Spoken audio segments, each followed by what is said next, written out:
तो कल हम लोगों ने passing object to the method को देख लिया था और दिस पॉइंटर को भी साथ में समझ लिया था कि दिस पॉइंटर के हेल्प से हम लोग passing object to the method को कैसे सॉल्व करते हैं और कैसे एक ऑब्जेक्ट के द्वारा डाटा पास होता है मेथड में। ठीक है, आज हम लोग देखने वाले हैं अपने दूसरे टॉपिक मेथड ओवरलोडिंग के बारे में। ठीक है, तो बेसिकली मेथड ओवरलोडिंग एकदम passing object to the method के जैसा ही है, सेम एज इट इज उसी के जैसा है, सेम इसका भी वर्क उसी तरह है, हर चीज़ उसी तरह है। लेकिन इसमें एक चीज़ चेंज होता है क्या कि इसमें passing object to the method में क्या हो रहा था कि हम लोग पैरेंथेसिस के अंदर हम लोग वेरिएबल को असाइन कर रहे थे, जैसे इंट ए इंट बी ये सब करके वेरिएबल को असाइन कर रहे थे और ऑब्जेक्ट के थ्रू उसमें डाटा असाइन कर रहे थे और वो वेरिएबल क्या कर रहा था दिस पॉइंटर के थ्रू दूसरे वेरिएबल में उसको सेंड करके उसको जो भी कैलकुलेशन था वो कर रहा था। लेकिन मेथड लोड में ओवरलोडिंग में ऐसा कुछ नहीं है। इसमें क्या होता है, इसमें ये passing object to the method की तरह वेरिएबल असाइन ना होके वेरिएबल ना होके ये डायरेक्ट क्लास के काम करता है, ये डायरेक्ट क्लास के साथ मिलकर काम करता है। अब क्लास के साथ मिलकर कैसे काम करता है, अब ये चीज़ यहाँ पर देखने वाली बात है क्योंकि यहाँ पर ये थोड़ा ये कॉम्प्लिकेटेड करता है क्योंकि ये क्लास के साथ वर्क करता है। क्लास के साथ क्या करता है, ये अपना एक अलग डेटा टाइप्स क्रिएट करता है और क्रिएट करने के बाद यहाँ पर जाकर ये उसके साथ जो भी कैलकुलेशन वगैरह करना होता है ये यहाँ पर करता है। अब कैलकुलेशन ये कैसे करता है कि ये पुराने वाला डाटा को अब इसमें उसमें आप पढ़ रहे थे कि इसमें पासिंग अपडेट में कि पुराने वाला डाटा को अभी साइड करके जो नया वाला डाटा था उसके साथ ही मर्ज करके प्रोग्राम कर रहा था। लेकिन ये वैसा नहीं कर सकता है। ये क्या करता है कि नया क्रिएट करेगा, डाटा लेगा और पुराने वाले डाटा के साथ नया वाला डाटा को ऐड करता है। ठीक है, पुराना डाटा को ये छोड़ता नहीं है। अब इसमें सिर्फ इतना को हमें बस पुराने वाला प्रोग्रामिंग में बस इतना को हमें ऐड करना है। ठीक है, तो इतना को हम लोग ऐड कर लेते हैं और ऐड करने के बाद तब हम इसका प्रोग्रामिंग करते हैं कि कैसे। बेसिकली यहाँ पर समझा देते हैं इसका भी same public wide input method overloading. Method overloading का मतलब होता है कि मेथड का ओवरलोड होना। मतलब ओवरलोड कब होता है, जब एक ही चीज़ ज़्यादा मात्रा में हो जाए। इसका मतलब ये है कि एक ही चीज़ जब दो सेम चीज़ एक ही बराबर हो जाए तो उसी को बोलते हैं मेथड ओवरलोडिंग। ठीक है, तो ये भी सेम वाइड इनपुट ही होगा, इसका भी मतलब जो हमारा मेथड का नाम होता है वो वाइड इनपुट ही होगा। ठीक है, वॉइस आ रही है ना, हाँ, ये भी वाइड इनपुट ही होगा। ठीक है, अब ये भी क्या करता है कि डिस पॉइंटर के थ्रू एक्स और वाई का एक्सेस तो लेता है, लेकिन ये क्या करता है, अब जिस नाम से हम लोगों ने क्लास बनाया, जैसे माई बेस से हमने क्लास बनाया, ठीक है, माई बेस से क्लास बनाए थे ना, से माई क्लास अलग बना ले रहा है। ठीक है, तो माई बेस से इसको बनाएंगे। ठीक है, तो क्लास के नेम से ही जैसे हम लोग क्या करेंगे, एक इसमें भी वेरिएबल क्रिएट करेंगे, जैसे माई क्लास बी मैंने लिख दिया, ठीक है, और माई क्लास मैंने सी लिख दिया। अब ये वॉइस देखिए, क्लियर नहीं आ रही है। वॉइस क्लियर है? आपका आवाज क्लियर नहीं आ रहा है, कट रहा है।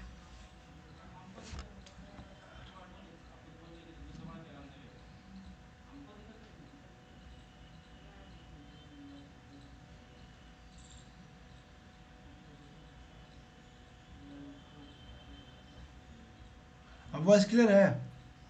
हेलो। वॉइस आ रही हेलो। है? मेरे पास क्लियर नहीं आ रहा, और लोग से पूछेगा, सबको सुनाई दे रहा है। मेरे पे भी नहीं आ रहा है, नहीं आ रहा रुकिए है, रुकिए वॉइस नेटवर्क, क्लियर नहीं है, ब्रेक हो रहा है। रुकिए रुकिए वॉइस नहीं रुकिए, क्लियर है उनका। अब आ रहा होगा। अब नेटवर्क सही हो गया,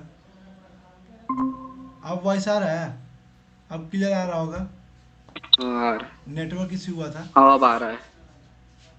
नेटवर्क इश्यू हुआ था। अब अपना नेटवर्क 5 बार चेंज किए। हो जाता है थोड़ा प्रॉब्लम।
चीज़ यहाँ पर थोड़ा मिस्टेक है, मिस्टेक का चीज़ है, नोट्स में यहाँ पर थोड़ा मिस्टेक हुआ है, बना लीजिएगा लोग, ठीक है। यहाँ पर मतलब जो क्लास का नेम होता है ना, वही क्लास का नेम यहाँ पर होता है। यदि पैरेंथेसिस के अंदर यहाँ पर माई क्लास हो गया है, माई बेस की जगह पर माई क्लास हो गया है, ठीक है। वहीं थोड़ा कन्फ्यूजन था, वहीं चेक कर रहे थे प्रोग्राम में, ठीक है। तो ये करता क्या है कि माई क्लास बेस से ये ले लेता है। अभी माई क्लास सॉरी, मतलब क्लास के नेम से ये ले लेता है। क्लास के नेम से कोई भी आप दो वेरिएबल यहाँ पर क्रिएट कर सकते हैं। अब ये करता क्या है, ऑब्जेक्ट में आइए। ऑब्जेक्ट में आने के बाद आप देख रहे होंगे ये क्लास के नेम से ऐसे कर लिया, इसकी आइडेंटिटी डाल दिया, ठीक है। ये बी में चला गया। अब B1 B2, ठीक है, B1 B2 यहाँ से ले लिया, एक सेकेंड, अच्छा B1 B2 यहाँ पर डाल दिया, तो B1 यहाँ पर चला गया, B2, ठीक है, और यहाँ से आया, ठीक है, B1 B2, अच्छा B1 ऑब्जेक्ट B1 का और ऑब्जेक्ट B2 का, ये ऑब्जेक्ट के थ्रू पास करता है। एक सेकेंड, आपको प्रोग्राम के थ्रू डायरेक्ट दिखाते हैं। देखिए ये वाला कल वाला प्रोग्राम कौन सा था, ये वाला था, देखिए। अब इसमें हम लोग क्या करते हैं, मेथड ओवरलोडिंग का हम लोग क्या करते हैं, अपना कॉन्सेप्ट लिखते हैं। जैसे ये वाला हमारा था नॉर्मल मेथड, ठीक है, ये दूसरा हमारा उसका आउटपुट था, और तीसरा हमारा था जो passing object to the method कर रहे थे वो।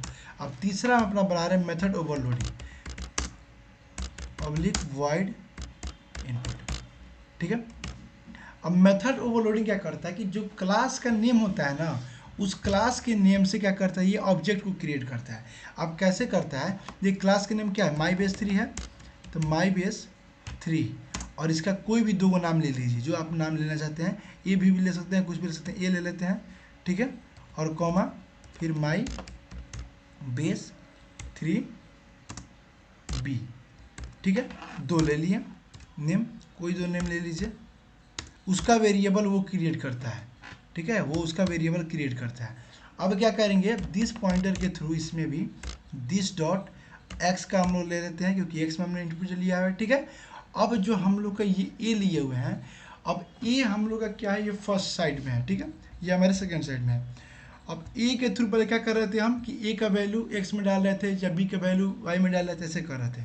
लेकिन इसमें नहीं करना है, इसमें एक्स डॉट का यूज़ करना है। जैसे यहाँ पर देख सकते हैं, यहाँ क्या है, एक सेकेंड, हाँ, तो इसमें क्या कीजिए, बी यहाँ पर है, ठीक है, बी डॉट एक्स, मतलब जिस पॉइंटर का हम लोगों ने यहाँ पर एक्सेस लिया हुआ, जैसे एक्स का एक्सेस हम लोग लिए हुए हैं, ठीक है, तो पहले वाला का डॉट एक्स के साथ यूज़ करेंगे, और फिर दूसरे वाला का उसी डॉट एक्स के, मतलब जिस पॉइंटर में हम लोग अगर एक्स में है, अगर वाई में है, जिसमें है, तो उसको डॉट के साथ उसका यूज़ करेंगे इसमें, क्योंकि ये इसका क्या करता है, डायरेक्ट क्लास से यूज़ करता है। प्रोग्राम रन करेगा ना, तब देखिएगा इसका और कन्फ्यूजन हो रहा होगा। तो देखिए अब इसका क्या करेंगे, इसका हमने ए लिया हुआ है, ठीक है, तो ए लिया हुआ है, तो क्या करेंगे, ए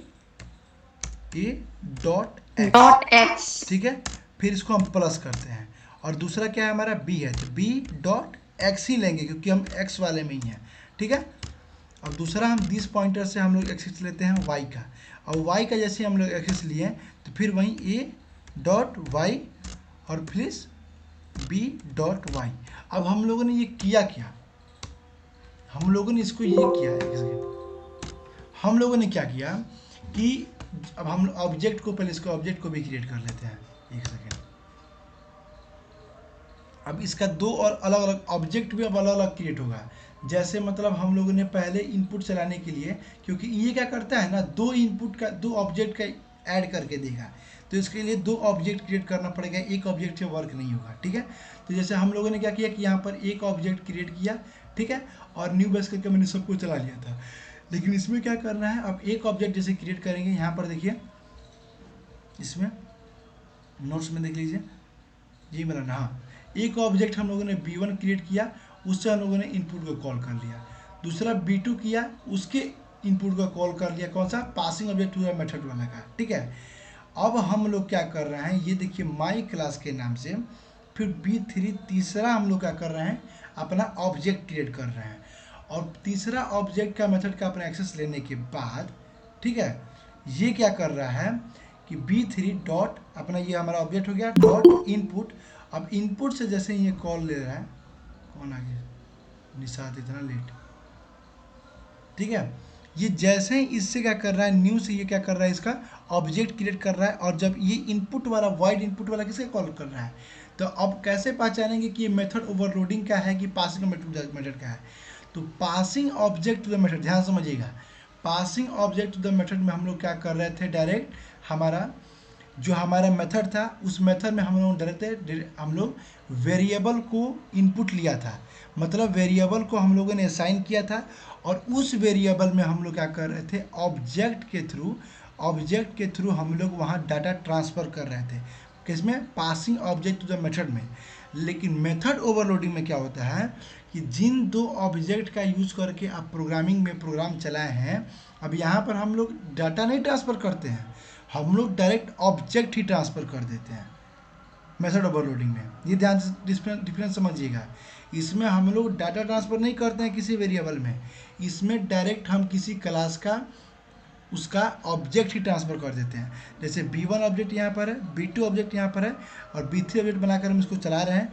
जैसे ही इसको B3 ऑब्जेक्ट बनाकर चला रहे हैं तो इसके इनपुट में हम B1 और B2 दोनों का क्या करेंगे, ऑब्जेक्ट क्रिएट कर देंगे। अब दोनों का जब हम ऑब्जेक्ट ट्रांसफ़र करेंगे तो दोनों के ऑब्जेक्ट ट्रांसफ़र होने का मतलब ये है कि B1 का जो हम लोगों ने फाइनल सॉल्यूशन जो प्लस माइनस किया है वो, और B2 का जो प्लस माइनस आया वो, तो B1 और B2, तो एक में जाएगा B1 का और एक में जाएगा B2 का। यानी इसका मतलब जब यहाँ पर ये प्रोग्राम पहुँचेगा तो अब ये हो गया हमारा B, अब B में B1 और B2 दोनों पहुँचा हुआ है, इसमें भी इसी वाला में भी B1 B2 दोनों पहुँचा हुआ है। तो पहले वाले में हम B.X लिख रहे हैं, यानी पुराना वाला में हम उस जो इसका वो या बी वाला की इक्वेशन जो हमारे इसमें आया था उसका इक्वेशन इसमें, और फिर उन दोनों के इक्वेशन इसमें ऐड कर रहा है। प्रोग्रामिंग देखिए कैसे हो रहा है, प्रोग्राम में समझिए। हम लोग पर ऑब्जेक्ट अलग अलग क्रिएट कर लेते हैं। ये हमको ऑब्जेक्ट 1 कर दिए, ठीक है। हम लोगों ने क्या किया, ऑब्जेक्ट 1 के द्वारा इनपुट और आउटपुट को कॉल कर लिया। कौन सा इनपुट आउटपुट, नॉर्मल वाला इनपुट और आउटपुट को कॉल कर लिया, ठीक है। अब फिर से हम ऑब्जेक्ट क्रिएट करते हैं दूसरा, क्या चीज़ के लिए, तो method object passing through the method के लिए, ठीक है, उस चीज़ के लिए हम लोग कर लेते हैं। अब इसमें आकर हम लोगों ने कर लिया B2, अब B2 कर लिया तो इसके इनपुट में हम लोगों ने क्या किया, डाटा ट्रांसफ़र कर दिया और इसका आउटपुट दिखा दिया, ठीक है। अब तीसरा हम लोग ऑब्जेक्ट क्रिएट कर लेते हैं। वॉइस क्लियर नहीं आ रहा, ब्रेक हो रहा है आपका साउंड। साउंड ब्रेक हो रहा है, क्लियर आवाज नहीं आ रही है। अरे यार, अभी क्या क्या बोले हैं फिर से बोलिए। रुकिए हम शुरू से फिर से समझा देते हैं।